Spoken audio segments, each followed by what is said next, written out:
বিমানে ভ্রমণ করার ইচ্ছা কারই বা না আছে। আমরা চাইলে কিন্তু ৮-১০ হাজার টাকায় টিকিট না কেটে আমরা কিন্তু ৩,০০০ টাকায় ইচ্ছে করলে আমরা বিমান ভ্রমণ করে আসতে পারি।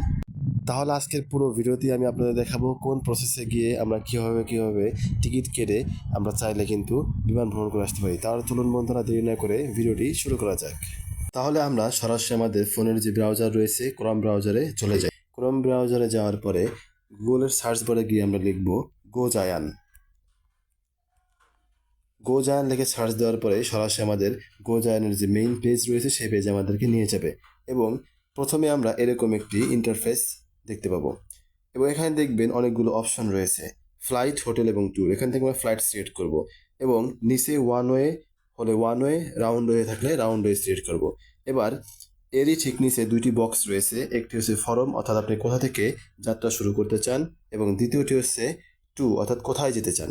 তাহলে আমরা মনে করি যে ঢাকা থেকে আমরা বরিশাল ভ্রমণ করব, তাহলে আমরা এখানে বরিশাল লিখব।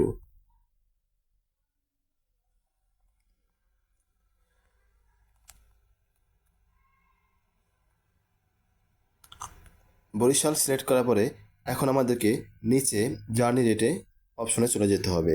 এবার এখানে দেখবেন যে ডিফল্ট হিসেবে 29 সিলেক্ট করা আছে। তাহলে আমরা এই মাসে ভ্রমণ করব না, অর্থাৎ আমাদের ডেটটাকে আমরা একটু পিছিয়ে দেব, অর্থাৎ আগামী মাসে আমরা মাঝামাঝি যে কোনো একটা ডেটে আমরা ভ্রমণ করতে চাই। তাহলে কিন্তু আমাদের ফ্লাইটের যে রেটটা আছে সেই রেটটা কমে আসবে। তাহলে আমি মনে করি এখানে 20 তারিখে আমি বরিশাল ভ্রমণ করতে চাই, তাহলে 20 তারিখ সিলেক্ট করব। এবার ডান দেওয়ার পরে নিচে ট্রাভেল এবং ক্লাসের এই অপশনে গিয়ে আমরা যদি একজন হই তাহলে একজন আমরা সিলেক্ট করব।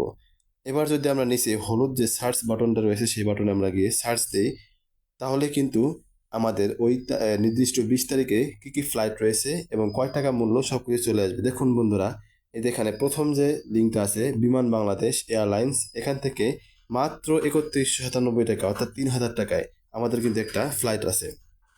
তাহলে আমরা কিন্তু ৩,০০০ টাকায় ইচ্ছা করলে আমাদের যে মানে চিরকালের একটা স্বপ্ন বিমান ভ্রমণ করা, আমরা কিন্তু ইচ্ছা করলে ভ্রমণ করতে পারি, অর্থাৎ ঢাকা থেকে আমরা চাইলে বরিশাল গিয়ে বেরিয়ে আসতে পারি।